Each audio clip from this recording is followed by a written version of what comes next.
Sixth chapter. अथ षष्ठोऽध्यायः. श्रीभगवानुवाच अनाश्रितः कर्मफलं कार्यं कर्म करोति यः स सन्न्यासी च योगी च न निरग्निर्न चाक्रियः यं सन्न्यासमिति प्राहुः योगं तं विद्धि पाण्डव न ह्यसन्न्यस्तसङ्कल्पः योगी भवति कश्चन आरुरुक्षोर्मुनिर्योगं कर्मकारणमुच्यते योगारूढस्य तस्यैव शमकारणमुच्यते यदा हीनेन्द्रियार्थेषु न कर्मस्वनुषज्जते सर्वसङ्कल्पसन्न्यासी योगारूढस्तदोच्यते उद्धरेत् आत्मनात्मानं नात्मानम् अवसादयेत्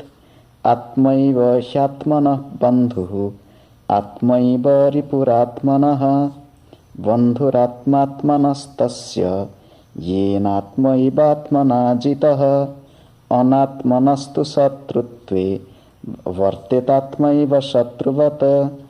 जितात्मनः प्रशान्तस्य परमात्मा समाहितः शीतोष्णसुखदुःखेषु तथा मानापमानयोः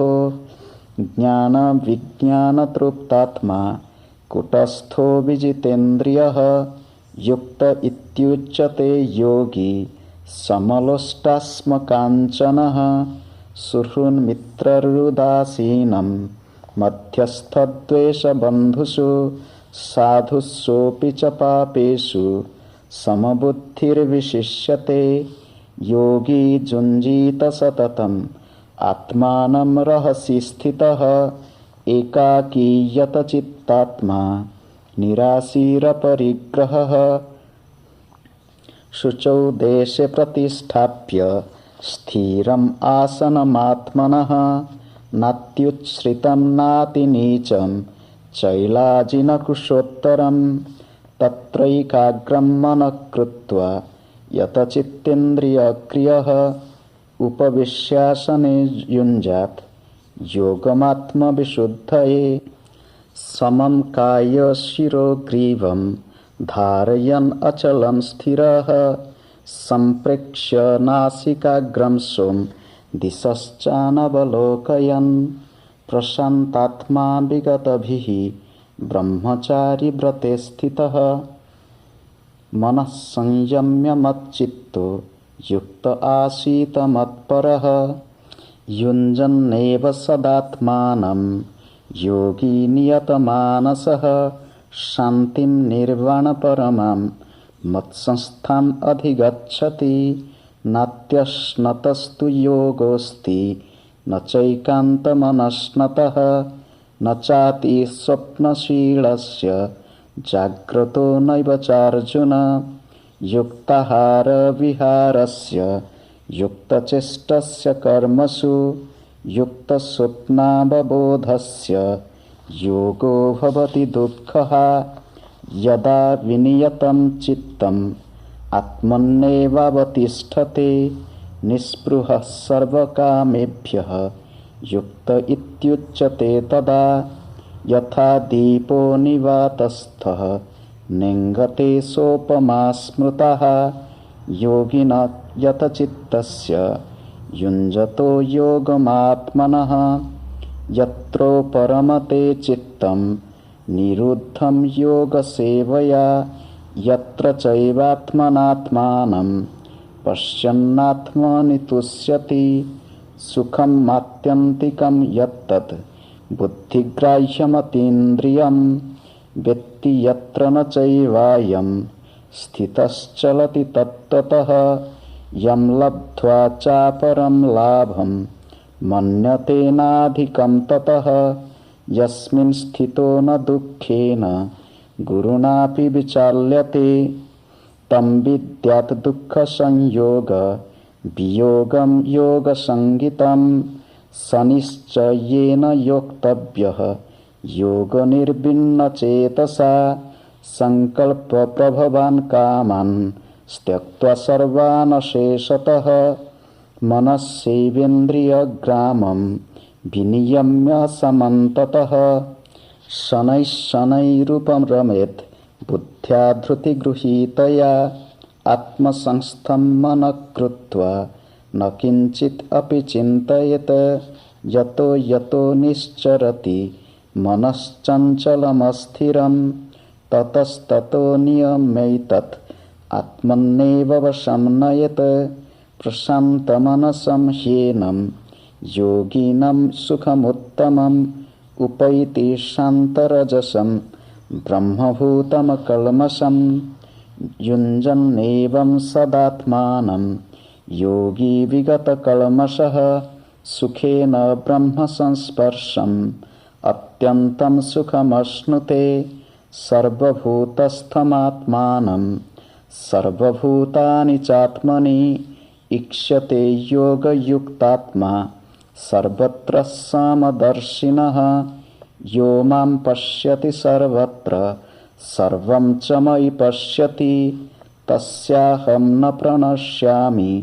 स च मे न प्रणश्यति सर्वभूतस्थितं यो मां भजत्येकत्वमास्थितः सर्वथा वर्तमानोऽपि स योगी मयि वर्तते आत्मौपम्येन सर्वत्र समं पश्यति योऽर्जुन सुखं वा यदि वा दुःखं स योगी परमो मतः अर्जुन उवाच योऽयं योगस्त्वया प्रोक्तः साम्येन मधुसूदन एतस्याहं न पश्यामि चञ्चलत्वात् स्थितिं स्थिरां चञ्चलं हि मनः कृष्ण प्रमाथि बलवद्दृढं तस्याहं निग्रहं मन्ये वायोरिव सुदुष्करम्। श्रीभगवानुवाच असंशयमहाबाहो मनो दुर्निग्रहं चलम् अभ्यासेन तु कौन्तेय वैराग्येण च गृह्यते असंयतात्मना योगो दुष्प्राप इति मे मतिः वश्यात्मना तु यतता शक्यो वाप्तुमुपायतः। अर्जुन उवाच अयति श्रद्धयोपेतो योगाच्चलितमानसः अप्राप्य योगसंसिद्धिं कां गतिं कृष्ण गच्छति कच्चिन्नो भयविभ्रष्टः छिन्नाभ्रमिव नश्यति अप्रतिष्ठो महाबाहो विमूढो ब्रह्मणपथि एतन्मे संशयं कृष्ण चेत्तुमहर्षशेषतः त्वदन्यः संशयस्य चित्ता न ह्युपपद्यते। श्रीभगवानुवाच पार्थ नैवेह नामुत्र विनाशस्तस्य विद्यते न हि कल्याणकृत् कश्चित् दुर्गतिं तात गच्छति प्राप्य पुण्यकृतां लोकान् उषित्वा शाश्वती समाः शुचिनां श्रीमताङ्गेः योगभ्रष्टोऽभिजायते अथवा योगिनामेव कुले भवति धीमताम् एतद्धि दुर्लभतरं लोके जन्म यदीदृशं तत्र तं बुद्धिसंयोगं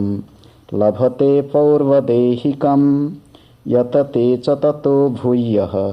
संसिद्धौ कुरु नन्दनः पूर्वाभ्यासेन तेनैव ह्रियते ह्यवशोऽपि सः जिज्ञासुरपि योगस्य शब्दब्रह्माति वर्तते प्रयत्नात् यतमानस्तु योगी संशुद्धकिल्बिषः अनेकजन्मसंसिद्धः ततो याति परां गतिं तपस्विभ्यधिको योगी ज्ञानिभ्योऽपि मतोऽधिकः कर्मिभ्यश्चाधिको योगी तस्मात् योगी भवार्जुन योगिनामपि सर्वेषां मद्गतेनान्तरात्मना श्रद्धावान् भजते यो मां समे युक्ततमो मतः। ॐ तत्सत् इति श्रीमद्भगवद्गीतासु उपनिषत्सु ब्रह्मविद्यायां